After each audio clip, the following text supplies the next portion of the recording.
Yeah. Alright, Shalom. We'll start off by giving all praise and glory to Yahweh, Hashem, Yahushua. the ones that are possible, the great millstone that we will. Be safe and blessed. To the occupants and all the foremen, which this is series. Just another week. Prophesy the downfall of Babylon, also known as America. Another week on the highways and hedges. Let me get Matthew 15 and 24. I'm going to start off because Negroes here in America, for some particular reason, think that holidays like this pertain to them. So we're going to go into the history of it. 15 and 4. 15, 24. This is Matthew chapter 15, verse 24. But he answered and said, I am not sent but unto the lost sheep of the house of Israel. It's the one who the world ignorantly calls Jesus. He said, I am not sent but unto the lost sheep of the house of Israel. All right. Now, two key words in there. Lost and sheep. Okay? Lost in the Hebrew. It's a metaphor. To devote or give over to eternal misery, to perish, to be lost, to be ruined, to be destroyed. And that's exactly what our people are. They destroyed because we lost our way when we broke the law, statutes, and commandments of the Most High. All right? And he called them sheep. One thing you got to know about a sheep is it's a very docile creature. Okay? It's a docile animal. So what a sheep does is you can have one sheep in the front walking, and every sheep behind that one sheep, if that sheep walk off a cliff, they all gonna follow. And that's how our people are. That's why they're lost. All they do is follow. Okay? No, what's the word? Not leaders, but moral. What do you have when, like, in a nation, you have,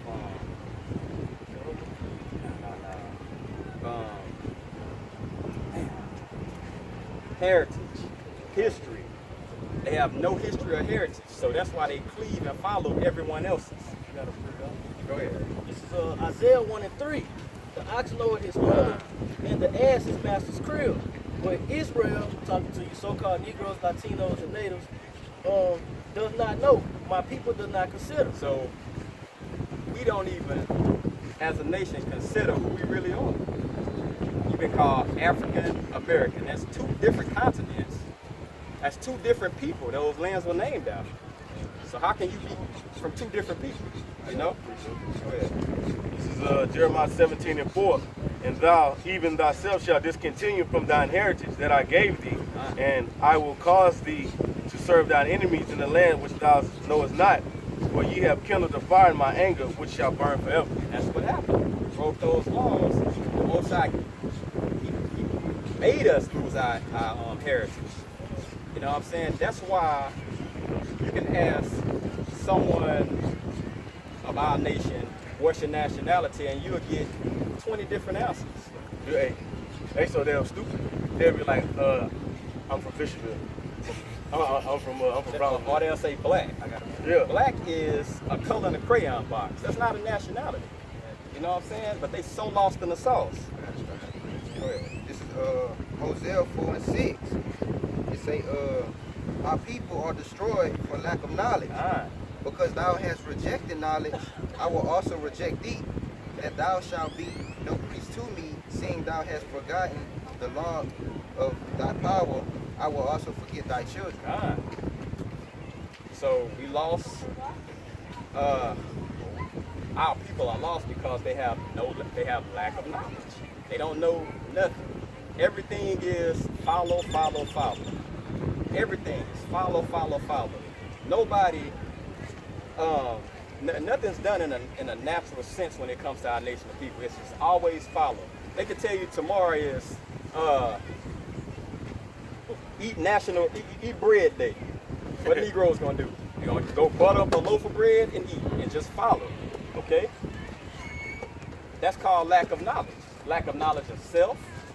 Lack of knowledge of your culture. No morals, man. And no morals. That's why the Negro always sticks to whatever someone else pushes. Now, this is the history of July 4th. In 1776, 13 colonies claimed their independence from England, an event that eventually led to the formation of the United States. Each year on July 4th, also known as Independence Day, Americans celebrate this historic event. Newsflash, in 1776, Negroes were slaves. Come on, common sense. Gone. So this didn't apply to you. It didn't apply to you. Okay, so I mean, I don't understand. What are you celebrating? You were still getting castrated.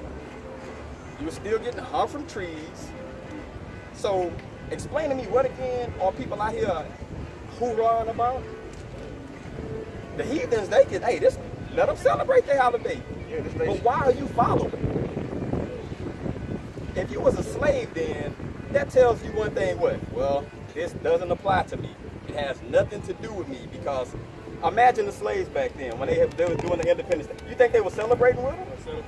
They still slaves. How could you celebrate and you still was a slave? Same thing today. Go ahead. This is on Micah 2:10. Arise ye and depart, for this is not your rest, because it is polluted. It shall destroy you even with the sword of destruction. Speak on. Right? Because you got to depart from the philosophies that was taught in America. All right, also known as Babylonian scriptures.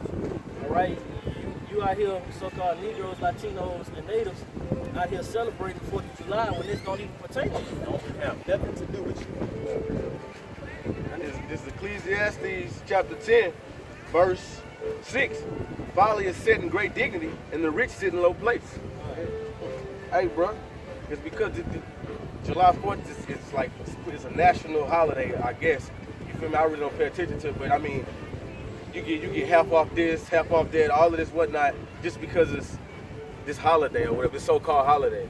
But that, like the brothers bringing out, that has nothing to do with us, bro, as a nation of people. And let's see how the Most High feels about all these holidays. Give me Amos 5:21. I sure was finna go there too, bro. Amos 5:21. I got it right here. This is Amos 5:21. I despise your feast days, and I will not smell your solemn assemblies. Though ye... That's it. What's one thing on a feast day that people are known to do? Cook.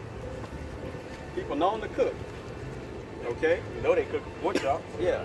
People known to cook. But he says, I hate and despise your feast days. Okay? So, how you really think the Most High with this? You have his chosen people in slavery. And what does it say? Give me, if a man be found in his hands, he that stealeth a man. This place here it's a lot of bloodshed in this place, man. A lot. And who's paid for that? Who's paid for the rape, robbery, and murder of our people? Who's paid for it? No one.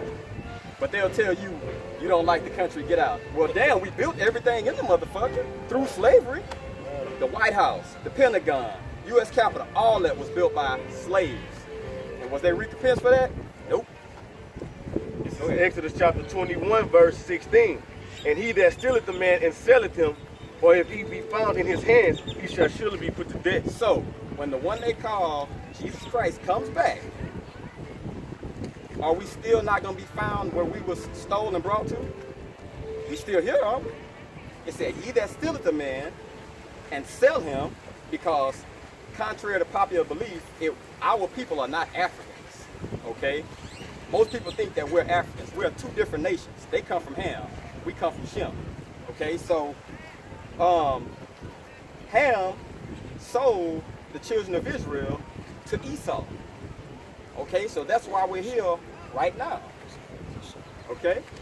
That's why we're here right now. And when he comes back, guess what's going to happen? The favor's going to be returned. Thus saith the Bible. Go ahead. About the favor in return. This is Revelations 13:10. He that leadeth into captivity shall go into captivity. He that killeth with the sword must be killed with the sword. He that leadeth into captivity is slavery. Shall what? Go into captivity. Shall go into captivity. Is that not righteous? It Is that not, is the Most High not a power of balance? Okay, so it's balance. You can't, the Most High is not mocked. What a man sows, he shall also reap. But he reap, he don't sow. So, just like we was put in slavery, guess what the Bible says? Everybody that had us into slavery, they're going into slavery. Go ahead. Hold on, let me finish that off. Here's the patience and the faith of the And saints. that's what we patiently waiting on. Patiently waiting on this. You know what I'm saying? You watch movies like Goodbye Uncle Tom. You watch 12 Years a Slave. Man, we was done all kinds of fucking ways, bruh. All kinds of ways. And that don't make you mad to where you want revenge? Man, you pull up some of this land, bro, you look at some of these waters, man, this body's all through this fucking place. And we in Louisiana. Let's just be real about it. We in Louisiana. We're one of the southern states that wanted to keep slavery. You know what I'm saying? So, hey, bro, let's deal with all truth. This place is full of blood. And give me that. Y'all know what I want. Give me the scripture. Go ahead, give me that. And we're going to see how a land can be cleansed. The only way a land can be cleansed. This is Numbers chapter 30, chapter 35, verse 33. So ye shall not pollute the land wherein ye are, for blood defileth the land. So blood defiles a land. Now we know in America, under the ground and buried everywhere it's dirt. Under that dirt is blood crying out. Kind of like with Cain and Abel. You know what I'm saying? When Cain slew Abel, his blood cried out to the Most High. So what you think's happening right here on these soils? The blood's crying out, but how is it cleansed? And the land cannot be cleansed of the blood that is shed therein, but by the blood of him that shed it. So this land will not be cleansed until the people who put us in captivity, they blood shed. Now tell me that's not a righteous balance. Eye for an eye, tooth for a tooth. Remember that? Go ahead. It's 1 Thessalonians chapter 1, verse 6. Seeing it is a righteous thing with the Most High to recompense tribulations to them that trouble you. It's a righteous thing. It's a righteous thing to recompense them that trouble you. Righteous. It's a righteous thing. Go ahead. This is John 10 and 10. The thief cometh not but for to steal and to kill and to destroy. And that's what you so-called y'all white folks, what you Edomites going back to the scriptures. Because actually America was stolen. All right? They tell you to get out. You illegal aliens now. It says, I am come that they might have life and that they might have it more abundance. So he came so we can have, it's not living. Hey, I mean, what's living about this? At any given moment, you wake up, you jump in your car, you go to the store to get a loaf of bread. Next thing you know, you realize you've been shot. Hey, just look at some of these things that happen to these so-called black folks that jump in, okay, I'm gonna get arrested. You get in the car, your hands handcuffed to the back of you, but you shot yourself in the head. Go ahead. This is Nahum chapter 3, verse 1. Woe to the bloody city. It is all full of lies and robbery, the prey departed not. Bloody city. What's more bloodier than this place? What's more bloodier than this place? Now, I'm gonna start. I think it's from Frederick Douglass. I forgot the name of it. It's like what to slave? I think what to slave? I believe I was reading it. I was looking it up earlier. I got you right here.